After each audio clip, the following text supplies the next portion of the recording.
everyone. Please, the same, raise your hand and give you the mic. We'll start over here. Hi, Tommy. Nicolas from FS Montreal. You beat Carlos last year in Montreal. So, do you like playing Carlos? I like playing anyone that's like a big challenge.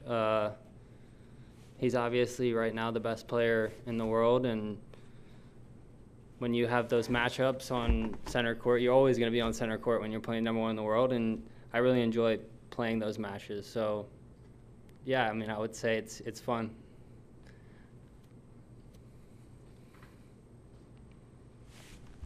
Congrats on the win tonight, Tommy. I know it's been a few months since your Australian Open run to the semis. I'm just curious what that tournament did for you and your belief and your confidence that you compete against the best players in the big matches.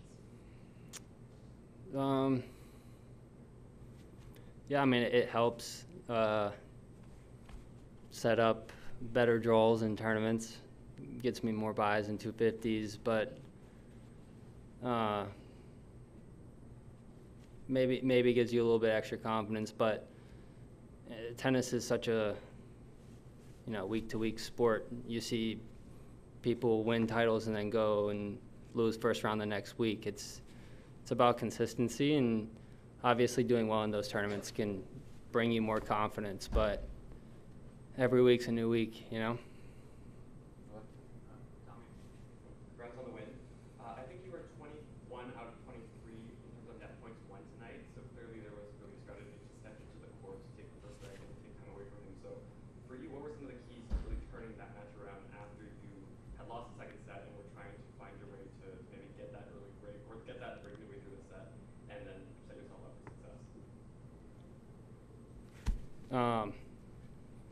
It's a pretty good stat. Did not know that. And one of those points was his tweener winner. So I think I wasn't really thinking about coming in too much. I mean, I'm always trying to come into the net, trying to get up there, play aggressive tennis, but kind of just letting it happen. After the second, I saw my first serve percentage was super low in the second set, so that was my main goal going into the third. And I don't know, making more returns, making him earn his service games is always, no matter who you're playing, you want your opponents to earn their service games. So that's kind of what I was going for. Hello, Tommy, congratulations for the win. Yes, apart from the service, how have you adapted your game plan in the game through the sets? Sorry, what was that? Yeah, apart from the service, that you have said that in the first set you serve a bit better. Mm-hmm. How have you adapted your game plan along the game? Yeah, I think in the beginning of the match I came out playing super aggressive tennis.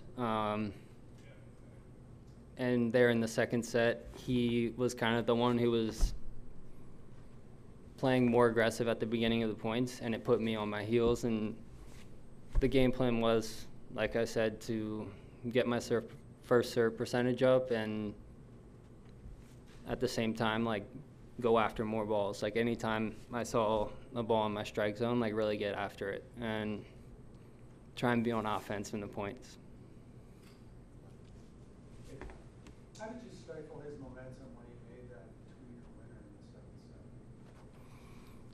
Yeah, I mean, the momentum could have easily switched there. I think he broke me at love and then went up 30 love on his serve, so 6 points in a row after the tweener. And I was thinking about it. Trust me, I was like, man, like I could lose like 10 points in a row right now and it could be the match. But yeah, in his service game at 30 love, I think we played a good point or something, and I was like, all right, like really dig in here and try and get into this game. Whether you win it or lose it, it doesn't really matter at the end of the day. Like, you just want to set the tone for the third set. And I think he really did that. I mean, he held there anyways and won the second, but I think digging in there kind of let him know that I was going to be there for the third. Go in the middle, then we'll come. Tommy, congrats on the win today. Can you talk about how good this performance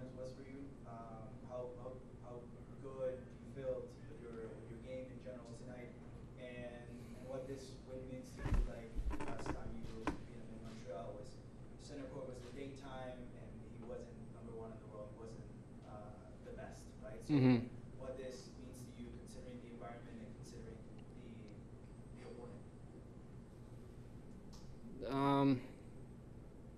Yeah, I mean, to answer your first question, I felt pretty good.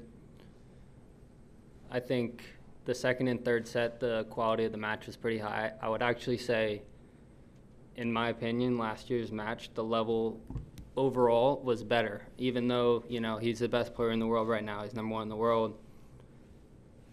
I think the level overall was better last year. But I think my game plan was a little bit more set this year. I had never played him, never stepped foot on court with him before that first match. So I was kind of figuring it out. He was figuring me out. I know, like, after that match last year, he was saying that he was dealing with pressure of being at the top of the game. And, I mean, he's changed a lot. I mean, he's grown a lot, and he's definitely handling that pressure pretty well, you know, going into Wimbledon and tearing it up there. So what was your second question? I'm sorry. What it means to me? I don't know. Like now I'm kind of day by day kind of guy. So I'm looking towards the next match. I don't know what the score is there or who I'm gonna play, but as soon as we get out here, I'll probably check the scores or tune into that. And